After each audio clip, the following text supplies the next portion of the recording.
And we're live. Now, I will tell you, Mr. Dunham, Yes. the people that are listening on YouTube Live, Hello, whatever YouTubers. you do to the music, we can talk over the top of it. They can hear Wow. it. I went and listened to the live version. Yeah. It's perfect. I just stayed there. So it's a trip.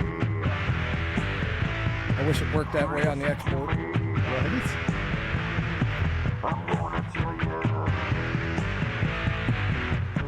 Here we go. Steve Freeze. Oh, maybe he did. Ghost in the Machine. Oh, Steve left. Yeah, well, there we go. Steve will be back. Yeah. Hello, boys and girls. It's the Chris and Mike Show. We're having technical difficulties. We are having technical difficulties today. We have a guest named Steve Feldman that's here, but he disappeared, and I'm sure he'll come back because, you know, that's how it happens when you're having fun with technology. Yes. So while we're waiting anxiously for Steve to return, how are you, Mike? Well, I'm just getting over being sick, and let me tell you, when they say summer colds suck, they're Yeah. not kidding. I had it for exactly a week. Oh, that is terrible. Yeah, today's the first day I feel like a halfway human being. Right on. And it was just like a regular cold, nothing crazy.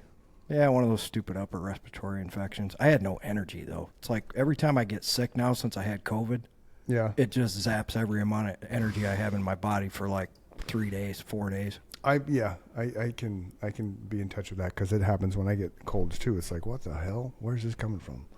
Yeah. Can't move. It's crazy. It's crazy bizarre. I'm a fair weather feeling good kind of guy, you know. When Yeah. I don't Oh, feel yeah. good, I'm a typical male. I'm fucking dying. It's all over. Because when every guy gets sick, it's the end of the world. Is all my stuff good? My volume and everything? You know what? I should watch yours better. Yeah. Hello. You can turn up a little bit. How is that? That's perfect. Everybody All right, can so- hear so- your radio-friendly voice. There you go. So again, we have a guest on the show, but he bounced for some reason, probably technical difficulties and whatnot. As I can see us now, we're streaming upwards at 96%, so we're styling. So while we wait for Steve to come back, so obviously you've heard of the flood, right, that happened in Texas? Unbelievable, man. Right. So did you hear the story about the one Coast Guard rescue swimmer that was on scene before anybody and saved 165 people? I just read that article Yeah. right before I went to bed last night. It's crazy. Crazy, right? Talk about being at the right place at the right time, right? Absolutely. And everybody who passed away is tragic. It's, it's senseless, but Mother Nature. Something happened back in in the same area previously, because I saw something come up with Peter Jennings talking about a flood in that Texas area. So, the one catch with having those camps along Riverside, right? Because you want to have water. Nick and I talked about that. You want to have access to water for all the fun watery things. That's one of the side effects, right? You have crazy torrential downpours. Yeah, and you can't imagine that you're going to have. That's probably No. 100,000 year. That's probably not even Yeah. 1,000-year event. That Yeah. probably happens once every 10,000 years, maybe. Sure, absolutely, which is So, insane. look Lamar at all Hunt's, the- yeah, Look Go at all ahead. the years that these people that are on television saying, I went to that camp, and they're in their 40s and 30s Yeah. and 20, yeah. Oh, yeah. generations of kids went to that camp and no problems. But when it rains 1 billion gallons in Right? 24 hours, 30 Something. hours? Something. Yeah, Just the a time-lapse crazy footage short was amount of insane. time. Mm-hmm. The Kansas City Chiefs owner lost a 9-year-old daughter. Oh, that's terrible. Yeah. Which, the one, it's, tragedy is tragedy, but that will shine more light on it because of that. And as far as people jumping on the bandwagon, like I saw this thing, and I'm all about helping people and giving back. That, right? The heart's in the right place, all that kind of jazz. But Absolutely. Blake Shelton and Luke Bryan, okay, they took a photo opportunity in the back of a truck with all the supplies. Oh, we're gonna do some good. Like, okay, you do good without the cameras, man. I Steve's hate back, that shit. right? Welcome because back, all Steve. Because all it Thank you. was promotion. All it was, oh, look at us. I'm Blake Shelton. I'm Luke Bryan. We're in the back of this pickup truck, and we're gonna take stuff to the folks in dire need. Well, do it without the camera, man. Right. So Just do it. Can you hear me? so Are we what still we were talking? Go for it. Yeah, we're live, man. We were just waiting for you to come back. So we were talking about the tragedy that happened in Texas, and man, we bad. referenced that rescue swimmer from the Coast Guard that pulled 160 people to safety, 165 people to safety. Amazing. And then, right, and then I brought up the fact that Blake Shelton and Luke Bryan did a photo op in the back of a truck. Like, okay, give to give, man. Yep. Don't give to sell records, because that's how that comes across to me. Me too. Look at us. Real people. Look at us. Right. Real people in the pit doing it, man. Exactly. They're the one, like that Coast Guard guy. Yes. Being the first one on scene. Yeah. That dude deserves the act, but he was just doing his job. But still, that's 165 souls. I mean, that dude can do no wrong for the Oh rest my of his God, life. man! Are you kidding No, me? I bet he gets a lot of Christmas cards. I bet, yeah. Free dinners, tacos. So again, this will kind of start how we usually start. Hey, this is the Chris and Mike show. We're streaming right now live on YouTube and Twitch. We have Steve Feldman as our guest. So Steve, give us a little elevator spiel about who you are, what you're all about, so we know how we're going to dive into this conversation, because it's always real, raw, and relevant. Wow, man. Well, this is awesome. I appreciate you guys allowing me to get on here, man. And It's very nice to meet you. Thanks for coming on. Yeah, nice to meet you guys as well. So, I'm just starting this journey, man, fulfilling my purpose of helping people free themselves, their lives up from addiction, and and hopefully bringing them closer to Christ. That's the plan. And Cool. For me, I started out at a young age. What I thought was a normal family, and I'm the youngest of four, an older brother and Nice. two older sisters. Okay. And when I was very young, like 12, I had back surgery. I had a slip vertebrae from playing baseball, and that put me out of commission for a whole summer. I had a full body cast, whatnot, but once I went back to school,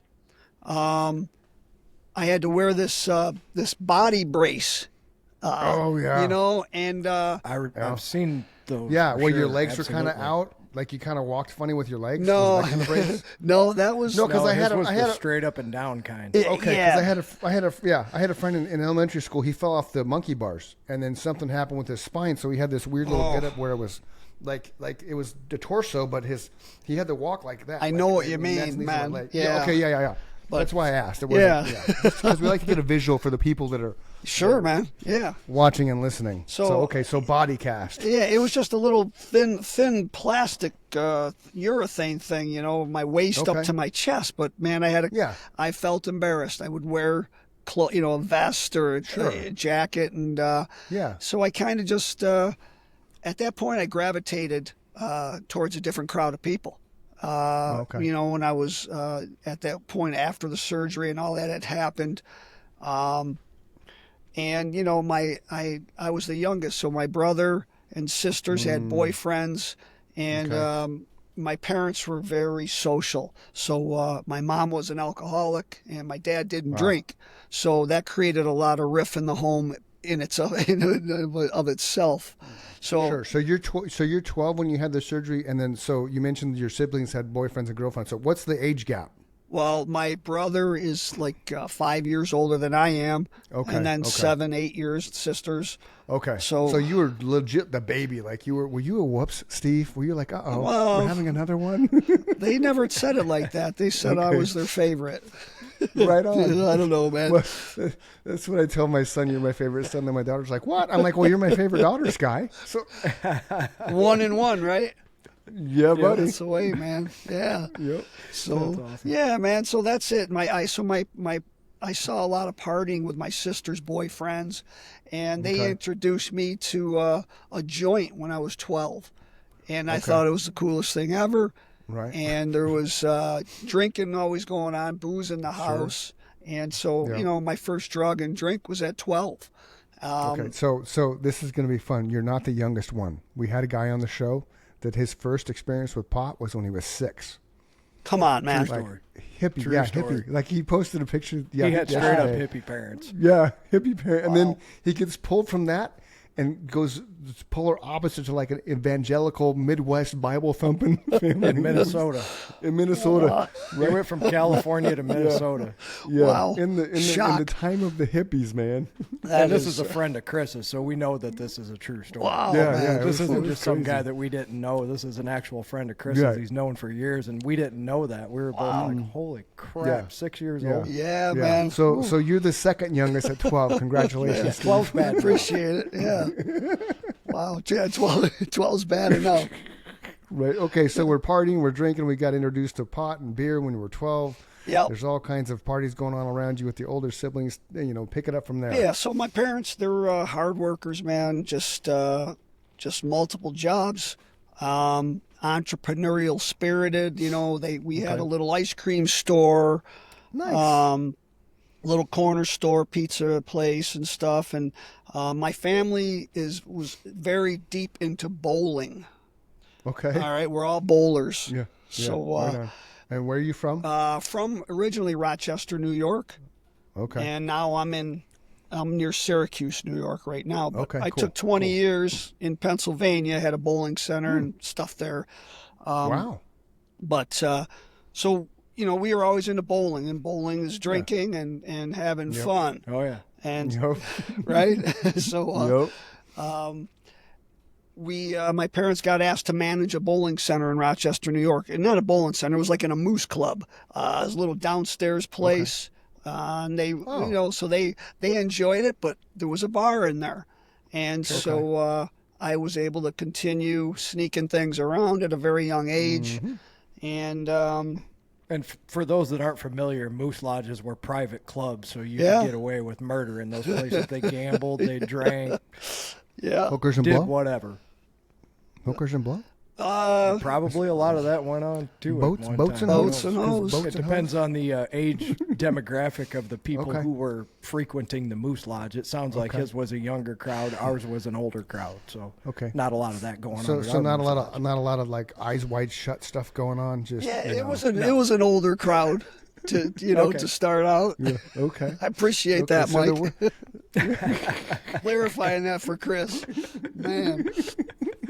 But yeah, so that was our start to the bowling business, and they turned that around and really enjoyed it. So a couple years in, they wanted to take it further and buy their own bowling center. So we packed up and went to Skinny Atlas, New York, which is outside. That's That's a Skinny great Atlas. name. Skinny That's Atlas. Yeah. That's a legit name. Yeah, it's a Wow. sweet little town, little resort. That's Cool. great. Beautiful lake. Cool. And so we moved there, and before I moved there, I was fortunate enough to have a family member turn me on to cocaine. Oh, Yeah, so that was at 16. fortunate there, enough. Okay, so now that's the youngest we've had somebody come on that has had cocaine, because I don't Yes. know anybody else that's had cocaine at such a young age. Yeah, Okay. so And it was the cocaine from Cuba, or was it Colombia? yeah, Colombia Bam Bam? I think that was city coke. Oh, But it was Dang it was a I just thought everything was fun, man. Yeah, I was young yeah. and well, rightfully so. Uh-huh. and so and then we got submerged into a fun industry, Uh-oh. and the bowling and the bar Oh, business. the bowling, yeah. So we moved to Skinny Atlas, and I'm the new guy in town, and I don't think I have any problems. I think everything's great, and so we have a center there, and that just continued on. And it was my senior year of high school. I moved there, and shortly thereafter, I'm in my first marriage. I've got kids. I'm 20. Right out of high school? Right Or out. did you go to college? I didn't go to Okay. college. I Okay, did. so I right did up- for about 3 months. Yeah, Okay. and that was that was the end of that. I was in the business world, and Okay. so So how young were you when you got married? I was just turned 20, Okay. and, And when you graduated high school, how old were you? 18. Okay, cool. So you had a I had 2-year a little- party, yes. have fun. Yep. Yeah, okay. Yeah, and Gotcha. it just continued on. I had 2 kids. One right immediately, then another one 4 years down the road. 2 boys. Okay. Well, right on. And Still in contact with them today? yes, yeah, Okay, yep, cool. yep. They're in my dedication in my book. Oh, good. Right And up what's the name of front. your book? It's a book, but it's also a complete. It's a complete Christ-centered addiction recovery program. Okay. All right, and it's called The Process, Okay. and that's set to release in September. Nice. Awesome. So that's Congratulations. thank you. Yeah, Appreciate absolutely. that, man. I'm excited. So and I know what kind of hard now work what- goes into that much. Writing a book, well, Chris will tell you he's done it, but Yeah. any kind of artist just knows what amount of work goes into that. And I appreciate what you did. And to sit here and be able to say that you completed it and it's being released, that's a huge accomplishment. I man. appreciate that, man. It's thank you for that. It's I don't even consider myself an author or a writer, to be honest, the way that all came out and happened, because Yeah. I mean, I don't know your experience, Chris, but I mean, for me, writing, I hated school, I hated writing, and how this thing went down was pretty, was a testament to God and everything to begin with. Right on. That's good. But Yeah, I wanted to be a writer when I grew up. So when I was going to college, I went for journalism, and then did that for a while and realized you don't make any money being a journalist. And like any journalist, I just transferred the major from journalism to theater, because both are such guaranteed successful industries. oh my. But then I realized that later that the acting and the writing all kind of came to a head when I put it with music, because then it sufficed all of that, because I was a different person when I stepped on stage than I was walking around, chilling out and stuff. So, but that's so I've just always been a writer since senior year in high school. All I've done is write. Is that what you do? No, I sell houses. I'm a real estate guy. You are the real estate guy. Yeah. Well, Arizona trademarked everything. Wow, that's very He's the cool. man. There you go. I thought I saw that on your site, man. Yeah, I thought it was just Chris something and I you were in threw a out band there. together. That's how we knew each other. Yeah, Mike and I were at unbeknownst to either one of us, we were at a Candlebox show, and he was in front of me, I was behind him, and I was singing along to the singer, and this long-haired, creepy dude, Mike, kept turning around looking back at me, and so finally about the third or fourth time, I'm like, this motherfucker's like mad at me, he's going to try to kick my ass or something, and then half the stage power goes out, and he turns around again, I'm like, geez, really? Bust out a business card. I'm in a band looking for a singer. Do you sing? I was like, Come on, man. yeah. I totally forgot that part of the story. Yeah. I did. I remember asking him if he was a singer, but he's like, no, you got a business card and everything. Yeah, no, he whipped it out. Like Desperate Angel was the name of the band at the time. I had his name and the phone number on there, and Oh my God, man. that's and 30 some odd years later, we're still friends, and 30 years later. Yeah, Wow, yeah. man. 93, 94 ish, somewhere around there. We ruled the 90s in the hard rock world Yeah, Yeah. as far as Me Phoenix too. was concerned. yeah. Oh yeah, yeah. We were. Yeah, it was good. It was a good time. But that's how we kind of met, and that's So the song you heard in the beginning, that was us. That was our song, Free Man. No kidding, man. That is cool. Yeah. Awesome, man. So let's go back to Steve. So you have a book coming out called The Process, which was Christ-centric about recovery of addiction. Mike and I are both recovering addicts. I'm over 20 years sober. Mike, we think we decided is about 15 or so, 15 to 18, somewhere in there. Yeah, Awesome, 15 man. plus for sure. Yeah. So yeah, that's why we love having people like you on the show, because it shows there's another side to being an addict, right? There's a recovery aspect, and then we've had people on that actually have, the one that smoked a joint when he was 6. He actually is now, I don't want to say counselor, but he works in depth with addicts and help them recovery and stuff. Awesome. So he's kind of did what you did. He hasn't written a book yet, although I told him, like, dude, you should write a book.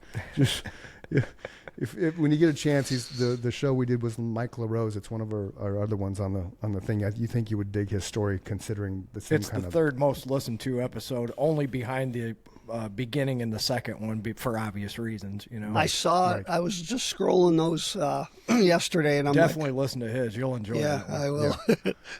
Yeah, so let's go back to I want to find out what your moment was, because like for me, as an alcoholic, I'm fine, and then my wife and I had this big blow up, and then which we never argued, and we still don't argue to this day. We've been together 30 almost 32 years now. Nice. But I woke up the next day and I was like, I felt like something had to change. So that was my thing, was the day before this drawn out 3-4 hour argument. So the next day I'm like, okay, that's when I Googled AA and I started my process and that stuff. So what was it that we left off your story with? You're married, you had 2 kids, you're 20 years old, a couple years out of high school. So pick it up from there, because I want to know what was the catalyst that made you shift your mindset and your thinking from where you were to where you are now? Yeah, it's a great question, and as I'm starting this journey of having to speak and talk about it, I just threw myself out here literally in the last 30 days of putting myself on podcast, just starting to talk about the process. And so, and that question is, I don't have where somebody says, yeah, back in 2011, something happened, there was an accident or this or that.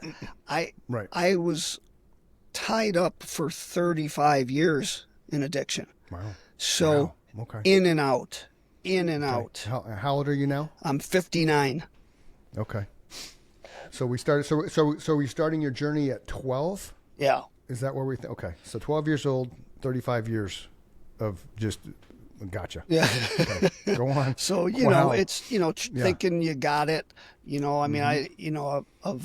Sobriety from 3 months to 6 months to 6 years, 3 years, and going back. So it was probably 3 years ago that because I am a Christian, I went all in with Christ, and I met who's going to be my future wife here in the next month. So, and I commend you on 30 years, man. I don't have that with my first 3 marriages combined. So, yeah, you're doing good, man. Yes, I'm one still marriage. At 0, so. Yeah. Okay, so three marriages. So how long did the first one last? It was 12 years.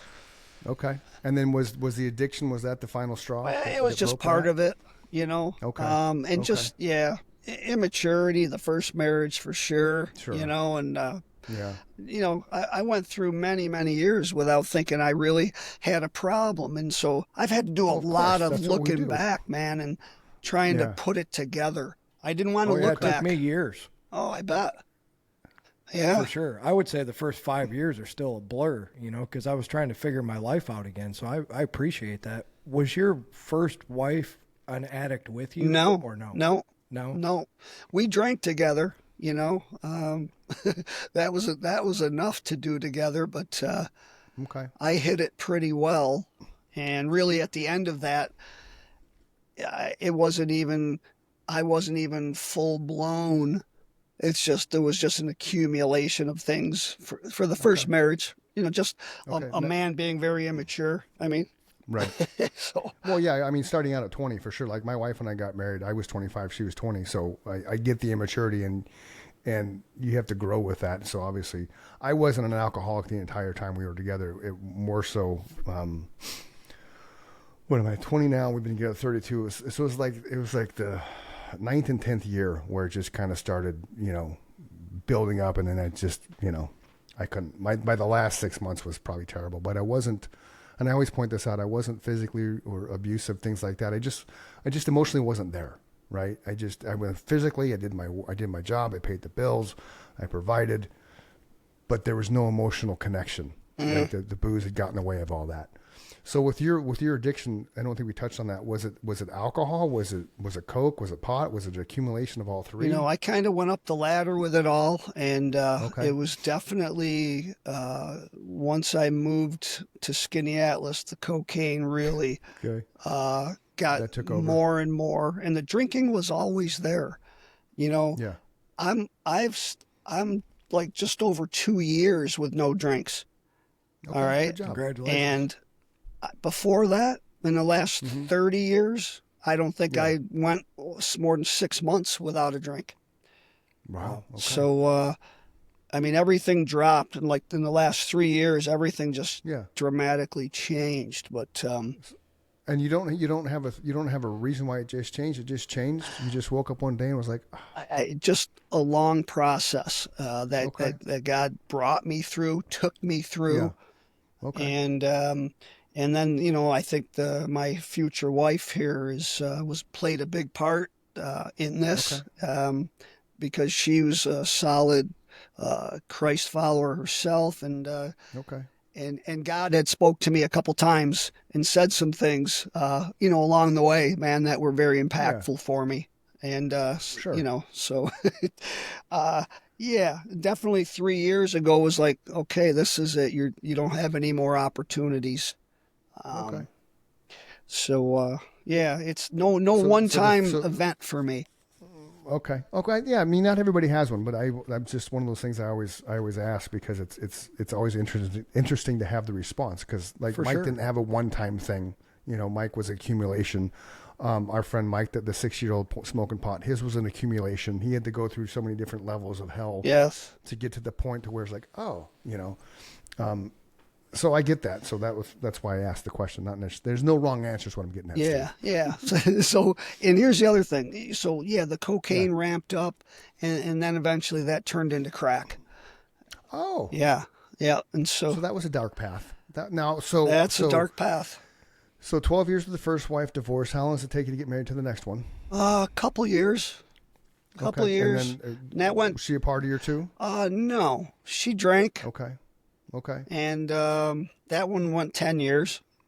Okay. And yeah, the drugs and the alcohol, just all played a part. Right. Um, and you know, and that at this point, I guess I didn't tell you is I'm just shooting from the hip. No, which is what we like, man. So we That's why we do this. in Skinny Atlas in 2000, we Okay. wanted to expand, and so we bought a bowling center in Bradford, Pennsylvania, Okay. and I moved there, Okay. and so I had that place for about 20 years, Wow. and Right on. once again I was having problems, but I was Mhm. able to move and leave the area, and this was out of Skinny Atlas, and that was Okay. the end of my first marriage, breaking off. So kind of like a fresh start in Bedford, Yeah, right? Bradford. Yeah, Bradford, home of sorry, Zippo Bradford, yeah. lighters. Okay. See, my wife's from Punxsutawney. Okay, yeah, right down the road, man. Okay, you guys are close. Yeah, yeah, Zippo and Punxsutawney Phil. yeah, yeah. You got to get a commercial with Punxsutawney Phil lighting a Zippo, man. That would be classic. Oh my That's God.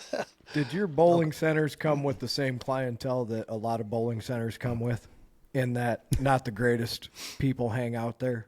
Well, it's you party. That's what it is. Yeah, I mean, that's what I'm asking. yes, absolutely. You didn't have the PBA coming through your particular bowling center, is what I'm saying. Well, I have. There's for Really? sure. Yeah, yeah. My niece Yeah. was the best woman bowler in the world for a few years. Wow. Yeah, Wow, right on. Yeah, Awesome. yeah. So that was cool. So you guys just didn't do the coke and drinking so heavy on the nights that the PBA was there. Right, right. You know how to We tune. had a bowling alley in my town. I'm super familiar with the kind of people that hang out in yeah. the bowling alley on Yeah. a regular basis. Right. And that's, man, so many good times and so many good people. But, when the sure, when the man. doors are locked, I'm staying, and there's a group of us staying, but That's what I'm asking. yeah, you nailed it. Yeah, Mike, for sure. But yeah, it got worse. With the crack, it got really bad. I mean, I did that for 15 years. Wow. Um, Wow. And it was pretty destructive. Lost relationships, lost businesses, marriages, and in the meantime, I'm into outpatient programs, AA, NA, Right. Celebrate Recovery, therapists, pastors, interventions And you said you went about 6 months at best at a time, right? without alcohol. Okay. But the drugs, I had 1 6-year sprint, but I was drinking during that time, but I thought I had it. Thought I had it all figured out then. Yeah. So Well, don't we all? Yes. Every addict has it figured out, man. Yeah. I don't have a problem. What are you talking No. about? I can No, stop whenever I want I to got this stop. all under control. yeah, Yeah, I don't. I'm not. That Jack isn't. I don't touch that Jack in the freezer as I just keep filling it with water. Yeah, it's you know, it's look, it's still full, honey. oh my And then God, you have a party. now it's then you- vodka. right? Then you have a party and you pull out all these. We had this citrus Sky vodka that was Oh, yeah. citrus flavored. It's fantastic, right out of the bottle. So we had this party and we pulled all the booze out of the freezer and they couldn't understand why it's a big chunk of ice in the Sky vodka. This guy. you guys are And you good. think you're being smart, and they're like, I knew. It's like once I got sober and sober Chris could be talked to, right? I don't know if this relates with you, but then all of a sudden you can have these rational conversations with your your future wife. With mine was my wife. And then she realized, oh, sober Chris can be talked to. He listens. He can, he doesn't just fly off the handle and snap at little things. He's just like, oh.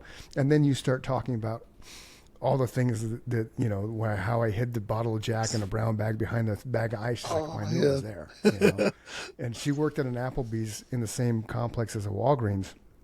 So I would go up there when I ran out because it was all surface street. I'd take Jake, my son, put him in the truck, go get an 18 pack and a bottle of Jack, and then she'd come over for a break from Walgreens, from Applebee's, because they all knew each other, right?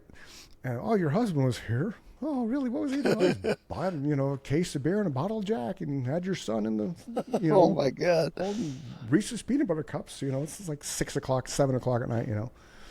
So, but you don't know that stuff. You don't know the eyes and the different people that see you as you're doing these things. You think it'd being all slick and shit, and it's just like, yeah, everybody. And sees I it. would say that holds true for every addict, and they don't know it. Oh, You don't know right. that you're completely irrational all the time, right? And everybody else can see it because they're sober, right? Yep. yeah. I know. I think about and I was always had businesses, so I was always in the public eye, and that was another part of my problem. I had to put on this facade all the Right. time, man. Life is good. I've got a nice wife. I've got homes. I've got cars and boats, and everything looks amazing. And I'm a wreck for many years. But yeah, that perception. I remember I weighed as much as like 220 in the past, And how tall are you? 5'11". Wow. And We're about the same height then. Yeah. And I remember at one point when I was down to 170, and I remember justifying it in my own mind because I was in my own business, with my pants, the belt's tightened about 7 loops out, and I'm trying to wear the right clothes. I'm thinking nobody knows. Everybody knows, man. Everybody knows what you're doing. Yeah. It's a joke. When I moved back here in 2009, I was 128 pounds, Oh my And God. how tall are you, Mike? 5'9". Right. Wow. Yeah. See, when at the height of my drinking, I was about I'm 224. 155 now, just so. Yeah. My height was 224, and then now I'm around 175, 178, depending on the day. Now, when working out became my new addiction, then my lowest I got was 166, but it was just lean. It was lean. I wasn't on a crack cocaine diet. Yeah. So the reason why I bring that up, 5'11" and 170 pounds is legit as far as height to weight ratios, things like that. If it's done healthy. Oh yeah, Steve. yeah. You weren't kidding, man. You wouldn't have told me that anything different back then. I believed. Right. Now during your journey of addiction, with the cars, the houses, the boats, things like that, did you ever get DUIs? Did you ever get in trouble with the law per se? I mean, it's one of the blessings, man. How I stayed away from the law. I mean, I had a DUI when I was young, but when I was 17, that was just driving into somebody's house. It wasn't a big thing. But Right. You drove into their house? yeah, crashed right into their house. Yeah. Into their house. It wasn't a big thing. Yeah, I they put a wanted hole to there. expand anyway. Yeah, it wasn't. But that was the younger days. But all in all, man, just carrying it on, into my 50s, man. So I have a message for the young people too. It's just don't take it into your 20s, man. Don't take it into your 30s. Don't take it into your 40s. I mean, you got to see it around. I mean, it's everywhere, man. It's in my own family here. The addiction is rampant, man, and it's just it sickens me. And I want to help people, man. I was either fortunate or unfortunate that I knew I was going to die. Wow. So I was 35. And what were you doing? Just drinking? Oh no, I did pretty much everything you could ever imagine. I mean, I Yeah. was a musician, you Oh, know. It found its way to me. I didn't, seek it out, or I wasn't ever buying it. It always was around. Yeah. No matter where you're at, it is. If you're looking Yeah. for that, right? for sure. So, like you got addicted to crack around the time that I was in my 30s in Phoenix. Meth was super popular because it was coming up from Mexico, right? It was dirt cheap and it was easy to find. So I can say safely that that's the only drug I've ever done that I did for the next 3.5 years straight, as often as I could, right? Yeah, brutal. Yeah, it's the same as crack. It's just Yeah. that high is so intense and euphoric, you just never want it to end. Oh, yeah, man, and that was part of my. It's amazing, man, that I'm here today with Agreed. a clean I'm bill of right there health. with you, man. Stayed out of jail. That we have our faculties. Uh-huh. That was mine. I was suffering from psychosis, something terrible, and I thought I was going to have to live the rest of my life that way. Wow. So to have peace of mind again, and Yeah, just peace Mike. in general, right, where I can lay my head down at night Yeah. and I don't hear anything except my own thoughts. You nailed it, man. Fantastic. That's the key word, peace. That's what people are after. Yeah, that's awesome, man. Good for you from breaking free. Thank you. Yeah, break. And Nice job, I'm Mike. always careful to remind the people in my life when I'm a difficult individual, I'm protecting my peace of mind. That's Yeah, I won't compromise it today. no, I No, can't. you can't. You can't. Chris can't, because we wouldn't be who we are today Yeah. without it. Right. So Agreed. Yeah. So you moved to Pennsylvania, opened another bowling center. You're the talk of the town. You got the keys and the bling and the suits and like, woo, look at me, I'm Steve. And then you're Yep, married again. married Any again. children with the second marriage? She had some children. Yep. Okay, but none that you had together. No, none there. Okay, and then how long did that one lasted? 10 Yeah, it years. was 10 years. Yep. So you're what? If I do my math right, you were 20 to 32, then about 34 to 44 Yeah. with that one? Yep. Okay. Sounds about right. Yeah. I can count. So now you're 59. So you've been single now this entire time, because you referenced future wife. No. So 3 years ago you met this woman. We got done in about 2016, actually. Okay. Okay. Yeah, that's when that ended. I got to think of my time frames, man. You're okay. But yeah. So did it just kind of run its course as the first one did in your mind, or was the addiction kind of had a play in it? Well, the addiction definitely did. There was, I think, further back, I would discount that the drinking played a part or the addiction, but it was in it all, and even when you got the timeouts where you're clean for a while, you're still trying to figure things out, and it's still part of the problem, and Sure. it was definitely it created more problems, and then it got into Snowballed. a big mess of a relationship, infidelity Okay. and the whole nine, and just a lot of lessons to be learned through So it. you're in your lot- 30s, 40s at this point? Yep. In his 40s. 30s, because it was okay, 40s, Yep. yeah, a lot of character building. Oh my God, man. That's what I call that when God's checking you. It's character building. That's a true story, Chris. Yeah, this is what it is, man. He's still working it today, man. Yep. It's Yep. been a every step in life is just a rung on that ladder as you keep climbing towards the ultimate goal, whatever that may be. yeah. So that was the drugs and alcohol they're infiltrated, through through everything in life. It's part of Yeah. it all, man. I look back, man, and there was just the roads I took in different business opportunities that didn't go, and I thought, that's what I was going to say. I had money because you were talking about the bling and this and that. I mean, Yeah, wasn't yeah. loaded or anything, but we were good and You're comfortable. very comfortable. And so it wasn't the typical, maybe an addict that doesn't have much, and I did a lot because I had money, and it Right. was my God, and it Mm-hmm. was. I just thought it could always save me. It could always get me out of something, Yep. and it took God had to drain me of every penny twice. So there was some type of moment that happened because Well, lots. Over I mean, a lot 35 of years, a lot right, of right. a lot of moments where I Yeah. didn't listen. Right. Yeah, most people don't. I like to call them a lot of rock bottoms. Yeah. Well, you just got really loud. Yeah, he Mike. did. What happened there?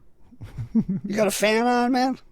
Yeah, what's up, Mike? That is really loud. Whoa, Yeah, there we go. like, whee! Something happened. Remember that? What was it? Is it live or is it Memorex commercial with the guy in the chair and the hair? So let's talk a little bit about the book.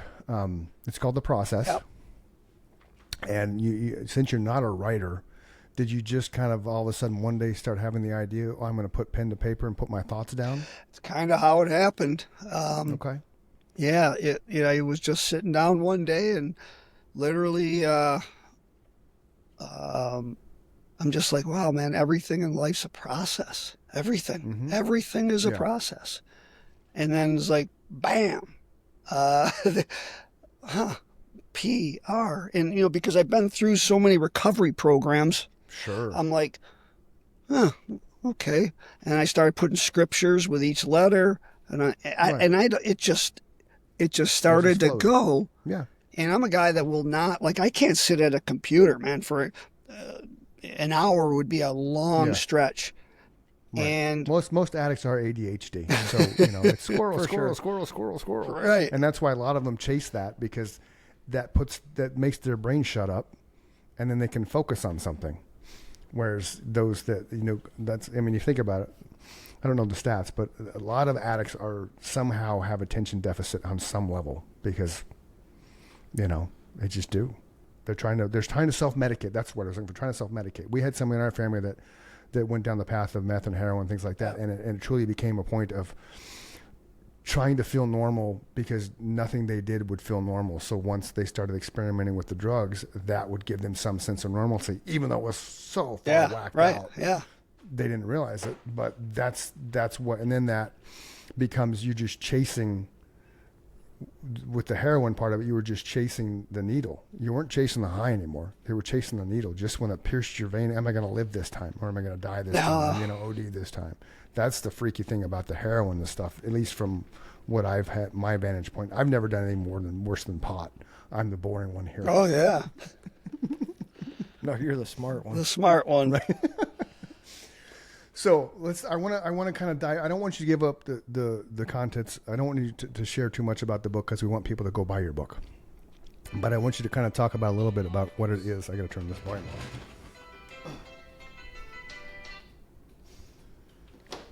Talk a little bit about, you kind of said it's Christ-centric, which is cool. So you have a lot of scripture and stuff involved with it. So you're taking all your knowledge and experience with all the different recovery outlets you did and kind of putting it all in one thing. Okay, cool. Yep. Nice. That's cool. Yeah. So, I mean, even what you did say about the writing, I just want to throw out there because Yeah, absolutely. and suddenly I was, and it's part of my story is that the Holy Spirit just totally took over and just told me where to go with this and what to do. Nice. And I was writing 8-10 hours a day. Wow. I mean, it was crazy, man. I'm like, to know myself, to think that that could be happening like that, I look back and I'm like, well, it just wasn't me, man. I was guided because You were the vessel. I don't know. I was the Yeah, vessel. you were the vessel. That's why awesome. that makes right. And that's how like Mike and I have talked about it. That when I write a song, I could be sitting here doing nothing, and all of a sudden a line comes in my head, and boom, 2 minutes later, there's an entire lyric of centered around one thing. Yeah. Mike's the same way. Mike will he'll be touring on his guitar. All of a sudden, here's a riff. It's the muse. It's my That's why I don't take any credit for it. It's right. Literally, I pull it out of the universe, right? Yeah. Yeah. It's yeah. If somebody asked us if we were good, we just give them tickets to our show. Come see us play. You know? Exactly. You be the let judge. us know. Mm-hmm. We played stuff that made us happy, that we would want to hear on the radio Yeah. or on a CD or whatever. Right. But beyond that, I mean, we did it because we enjoyed it. You know, we weren't looking for anything more than that, to write a great song, you know, something that made us want to move. And I agree with what you're saying in that you become a vehicle when you're that close to any kind of art. Mm-hmm. Yeah, yeah. I mean, like you said, I think it's really cool because you don't, like, I don't, I have all of this happening created my purpose, and it's just, Which is it's awesome. lit up my life. Absolutely. And it's, That's awesome. and so I envy people that play music and can sing, right? Because it's a gift, man, because Mm-hmm. if you Yeah, don't have it, yeah. that's for sure. Oh, Most absolutely. So Absolutely. it's you get led to, like you said, just all of a sudden things start coming to mind and things come together, things get aligned, and Yeah. you're like, ooh, this is good. Yeah. Right. So the book's called The Process. Is it a step-by-step thing, or is it just more of a first person, this is my journey, these are the things that worked for me or things that didn't work for me? Give us a little in depth on that. Well, part of it. I call it a radical approach to recovery, and Okay, cool. it's blending biblical principles with science and manifestation techniques, right? I like that. So I've never heard of that before. it's That's cool. I believe it's I don't believe it's been out there. Groundbreaking. I think it's There you going to be go. a movement throughout the world, to be quite honest, Cool. man. Right on. So it's we start with the end in mind. All right. Okay. And I talk about creating and being your future. It's a 90-day program, and it's 7 Okay. steps along with the letters, the Nice. process. And Okay. I blend biblical principles with scientific research that backs up the manifestation, and creating your future self right out of the gate. We set the picture, we draw the vision, and we work from that person, that place, Yeah. instead of to it. So Oh, it's a complete very paradigm shift of the way you think about recovery. That's awesome. Yeah. What's your time frame, or the way you just described it? It would be different for everyone, right? For sure, it could be. I mean, it's designed as a 90-day, but I mean, everyone's Okay. walk is different. Sure. And it's So you do have a time frame set up to where somebody could go from being at their worst, which all three of us have been there, to Yep. if you followed this program, you're saying in 3 months you should be on your way to recovery. A new habit should form. Yes, Right? exactly. Because everything's a habit. Kinda Everything's a I'm habit. thinking of, right. I think when you say 90 days, I automatically went in my head to 75 hard. Right. Right. The workout thing that I've done a couple of times, where it's discipline, and the more habit you do on a consistent basis, because consistency wins. That's the concept of it. That's the habit. You're breaking the old habit and replacing it with new habits. Repetition is the right? mother of all skills. Yep. Exactly. Yeah, man. Discipline and consistency, Yeah. And I believe in this 90-day program that your life will be completely transformed. And it doesn't mean it's all fixed and anything like that. Sure. But if you Absolutely follow the not. plan, you're going to be in a good place, man. That's cool. I like that. Yeah. That's absolutely fantastic. And one of the unique things that I've created with it is that when you buy the book, the program is that, because it's steps along with the letters, right? And I give 2 weeks per step to work things, and I have a series of YouTube videos that I've created that you get with the book. So Nice. I'm walking you through the book itself, every bit of it, and I'm, saying this is it. This is what you should be doing. This is where you should be, how you should be feeling, what an addict, what kind of mindset here. I've got all these things that can help you just kind of understand it. If it's one person that picks this book up and goes through it themselves with an one accountability person and God, they can do it. And so I kind of walk them through the whole book, and they can look at the videos, Is the book kind of like a workbook? Yes, Where there's a lot of questions in each Cool. step to ask yourself, and That's cool. yeah, it's a So full blown program. and it's full hands on, which is Yes, yeah, it's Okay. pretty different, man. But I'm excited. neat.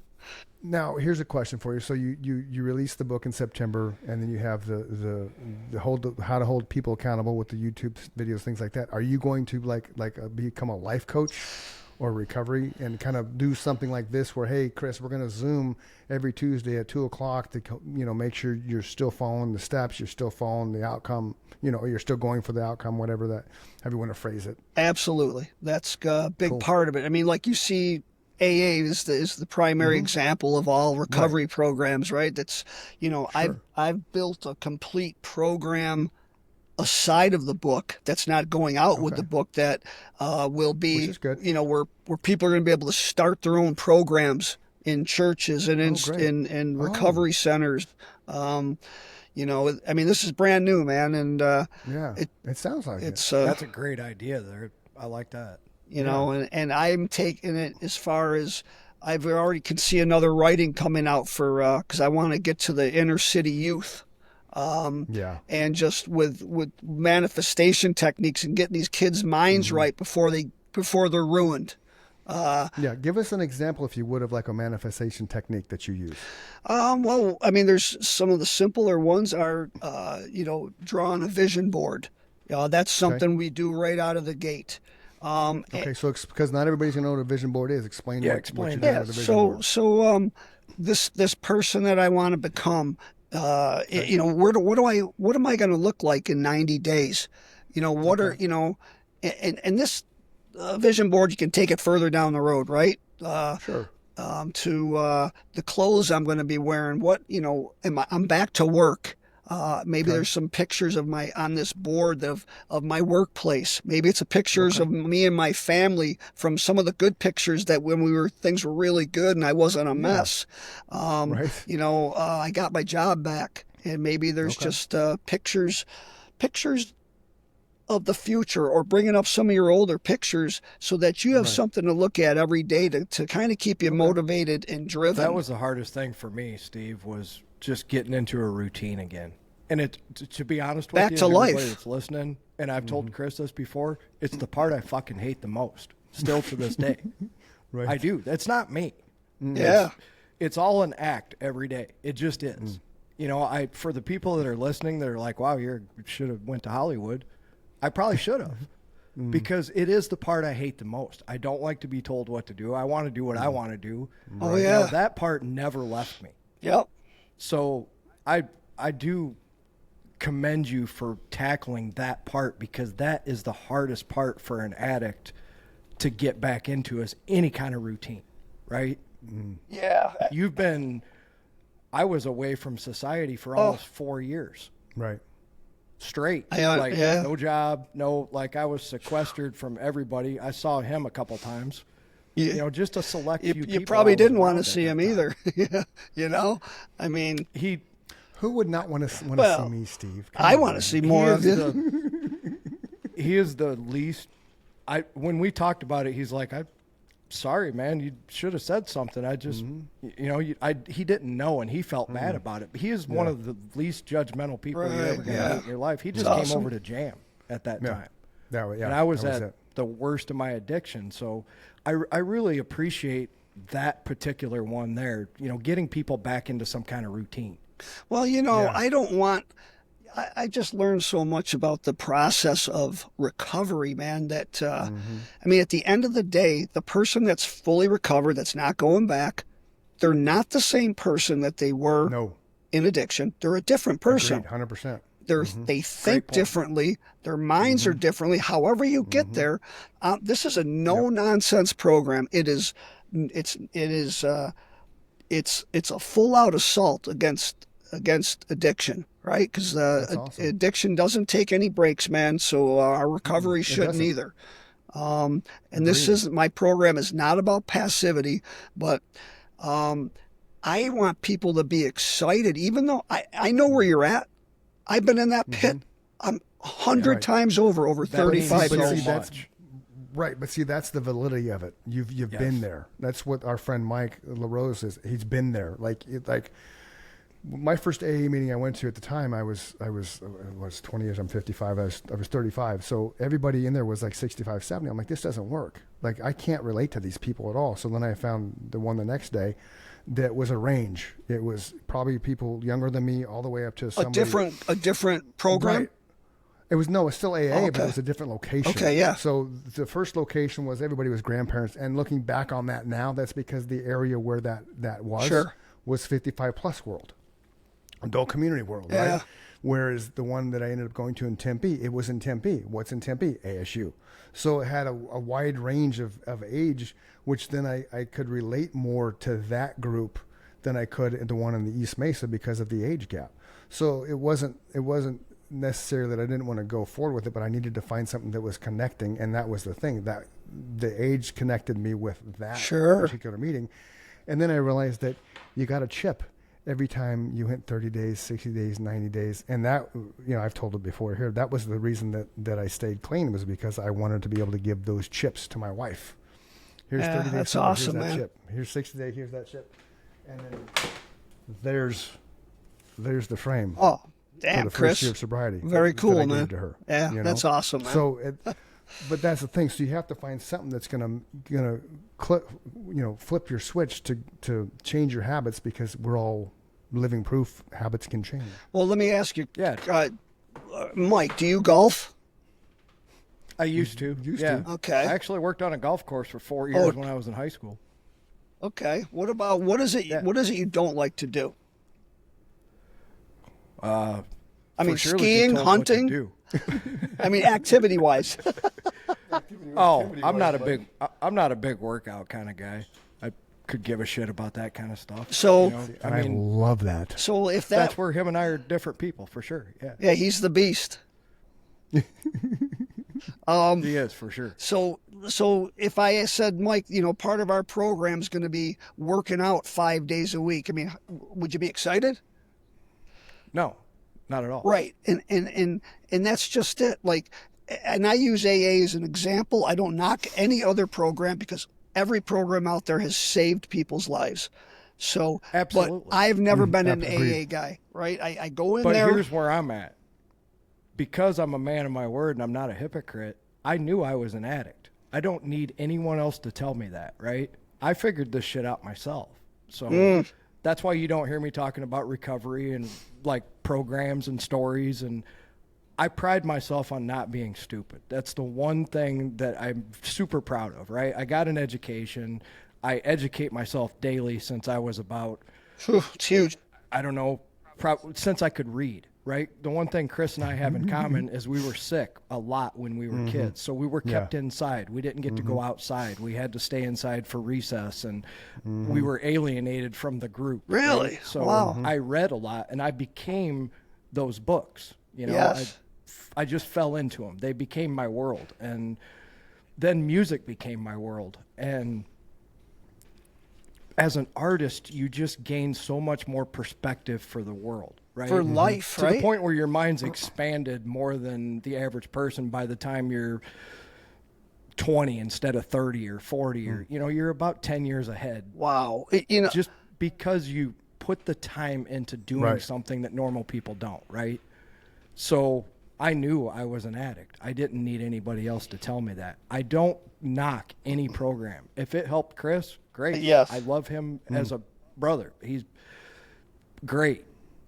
But I think it starts with, you have to know where you're at, right? Right.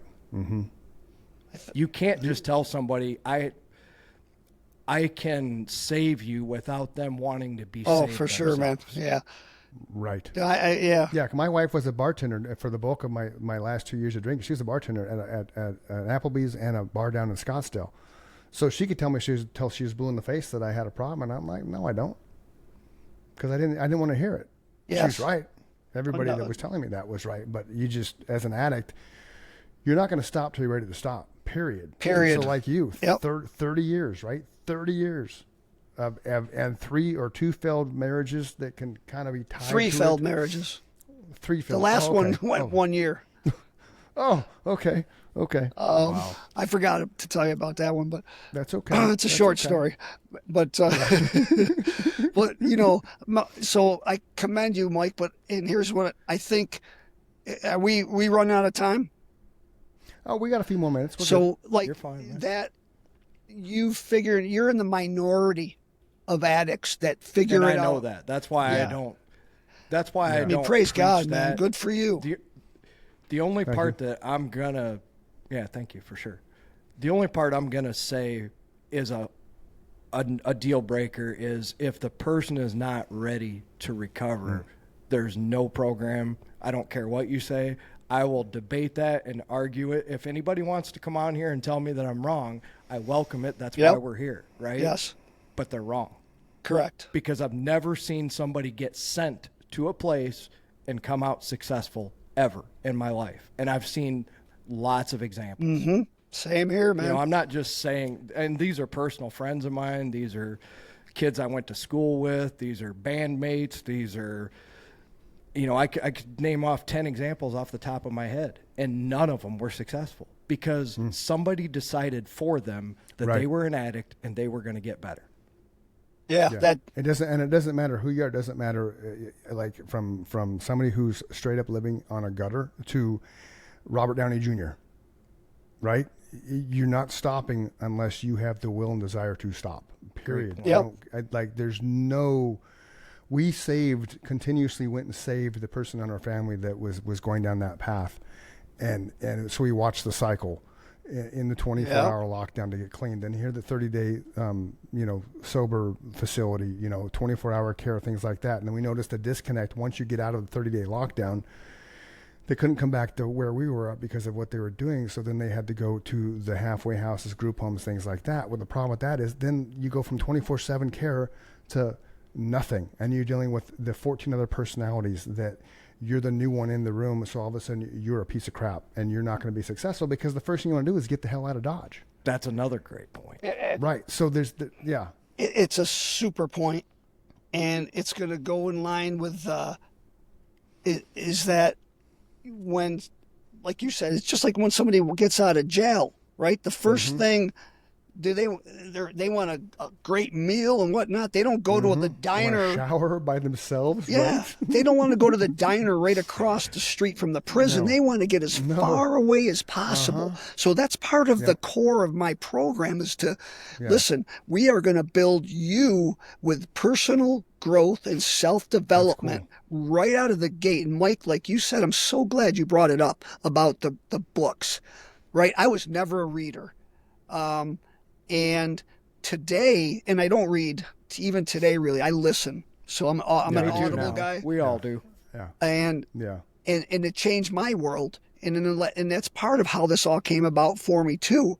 And I realized you can get away from recovery faster with personal growth and self-development. And I mean, I listen to probably 30 to 40 books a year, and some of them that's 10 a times. good point, Steve. That's a good point you bring up that I failed to include in my own recovery process. Is it was an intense. I dug down deep into myself. I solved all the. Here's where I went wrong. Here's where I did wrong to people. I apologized where I could, and then I started to rebuild myself. Man, right, that's awesome. a very important point. You have to rebuild yourself, and you become a new person on the other side. All three of us are not the same people we were before we became an addict. That would be impossible. It would be impossible. Right? Correct. Yeah, I mean, that's... We're better now, and we can tell someone, when you're ready, here's what you need to do. And that's what I hear from you. I'm not saying, I wasn't trying to say that you're, I hope you didn't take it like, I was trying to say your program's not going to work. No, I was agreeing. No. I was agreeing with what you were saying No. from the beginning of the episode, in that you had to decide, I'm ready to do this, right? And for you, you found the Lord. That's great. Everybody has to have a vehicle to get there. Yes. I just call it a vehicle, Yeah, right? yeah. If you call it God, that's great. It was music for me. It's whatever for the next person. But as long as you have something to hang on to that centers you and grounds you so that you can move forward and build your character and your self-worth and wanting to be out in society. That's the one thing that I forgot as an addict is that I love people. Yes. But the self-worth, because what's one of the other common things with addicts, aside from being ADHD, right? You have no self-worth. Zero. And then you come out of the addiction, right? And then all of a sudden you look back on what you did, and then you have this shame Oh, yeah. because you're like, oh my gosh, I tell this story all Man, the time. that's such a great point, dude. Oof. Thank you. I tell this story all the time. One of the Christmases with my wife, I got her diamond earrings, and I was like, and to me, I was like, oh, I got my wife diamond earrings, and I wrapped up the package right, and I walked through the hallway. She was sitting in the great room at that house, and I tossed her the box of earrings. I said, "Merry Christmas." Turned around and went away. Oh. And I can see her face still when I tell the story because she's like, oh, okay, thank you. Like I was a total dick. My, yeah. I wasn't because I wasn't there emotionally. Yeah.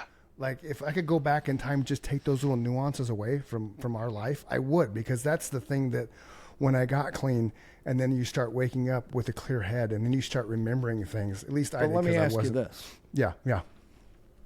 That's the story you remember the most if you're ever going to slip, right? Right. Those yeah. kind of things, right? If I'm even leaning towards being that person again, those Yeah. are the things I remember as how bad that felt, right? Yeah. Right. Yeah.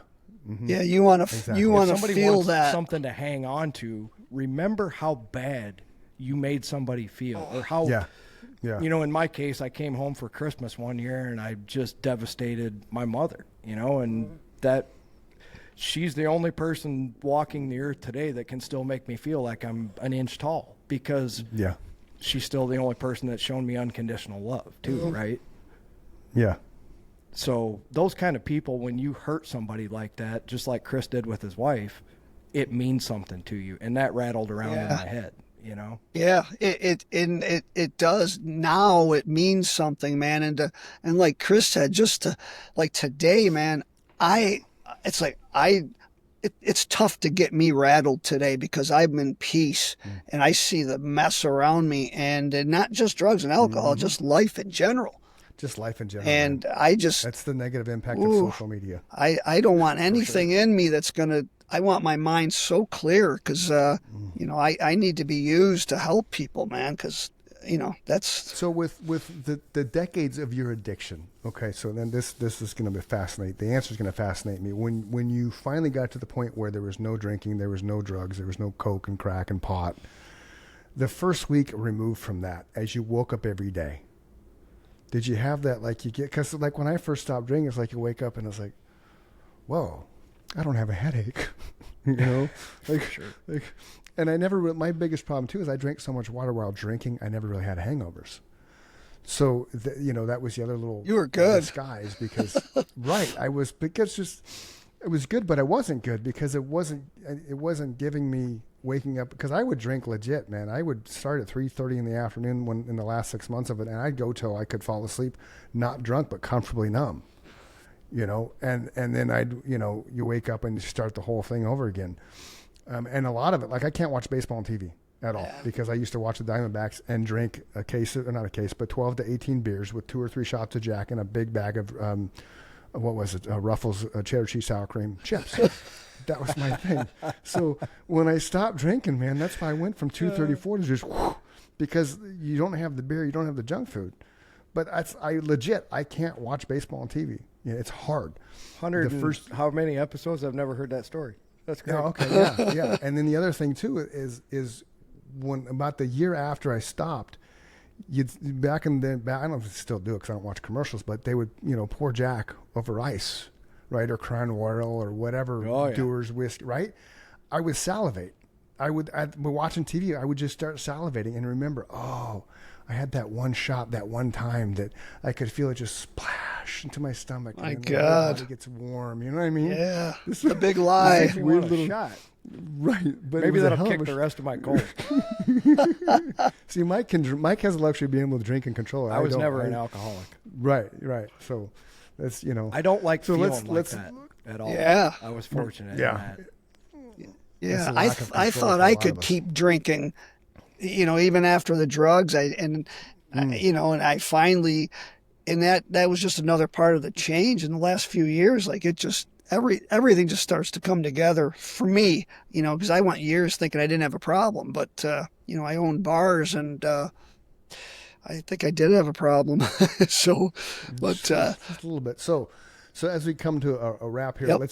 let's give people an idea how to find your book and where to find you online. Okay. And so I want you to drop the name of the book, where they can find it once it gets published, and then what's your YouTube channel, and if there's a specific website they go to just centered around you in the process. Okay. So the book is called The Process: A Radical Approach to Recovery, and my website is.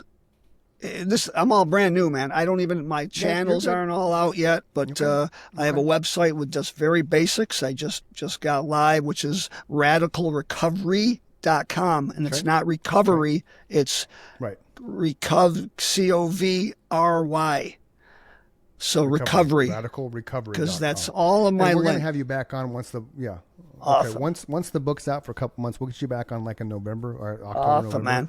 and we can plug all your things as well. So the book is called The Process: The Radical Road to Recovery. Yes, a radical approach to recovery. Radical Coach Recovery. And then where are you going to find that online? It's going to be on Amazon. It's with TBN Publishing, and so everywhere. I mean, they're all over the world. So definitely Amazon. Any Barnes and Nobles, all those, the big outlets. The big. Okay, cool. And so that's all I have out there right now. But it'll be out there. We're talking September, man. I'm excited. Okay, cool. And people That's can awesome. find you on Facebook. It's just searching Steve Feldman. Yeah, Steve Feldman. Yes. Okay. And Anything Are else you on wanna add? Instagram? it's not built up yet. Yeah, I'm Start fresh, working on it. man. We'll help you with that. Yeah, yeah. We'll Get on because- there and friend us, or Okay, I'll do are that. you on there? I am under.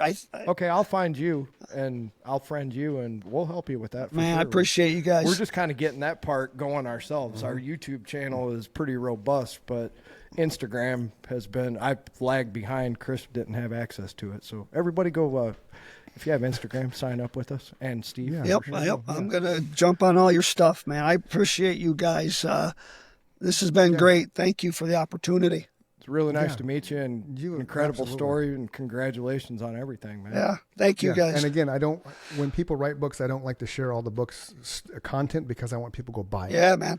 So For sure. that's why we just kind of a little bit of softball innuendos, because we want people to get enough out of this to think, oh, that could help. Yeah. Because I dig the fact that it's a workbook. Yeah, Because the workbook's cool because then, it takes ownership. It's hard to rebel against something that you agree to do for yourself.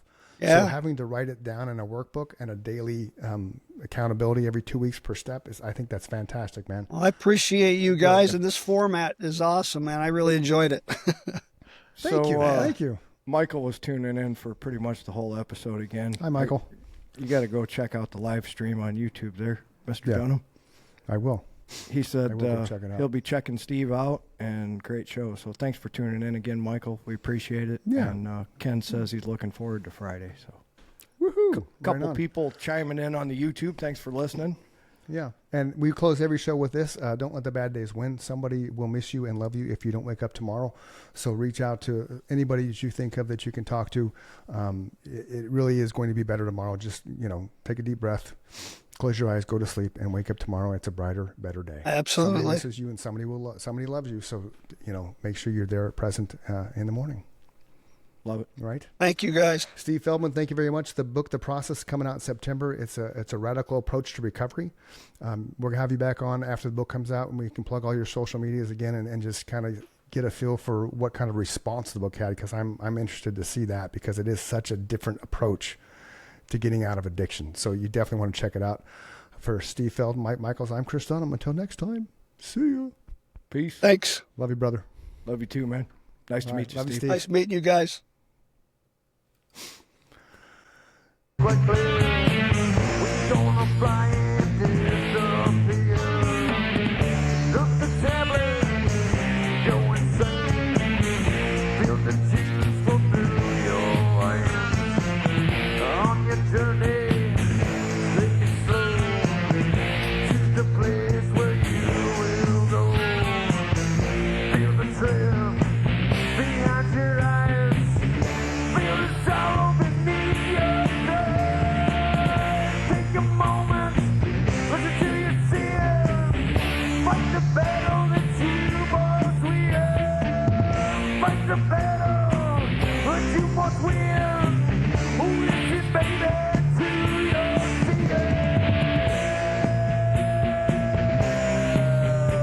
Yeah.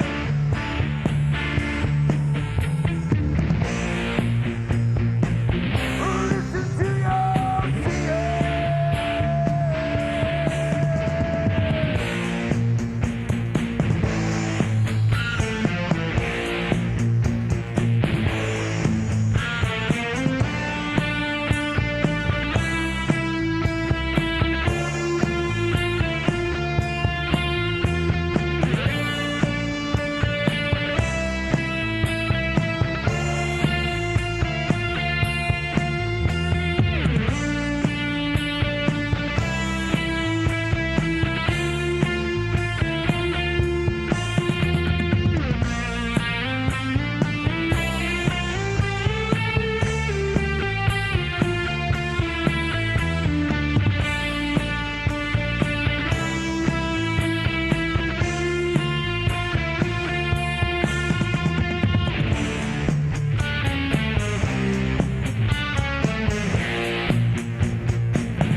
Now you're turning, come down in.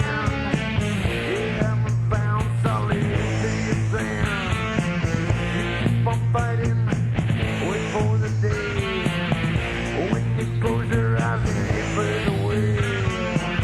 You ain't no preacher, but a praying man. You took your breath on the earth.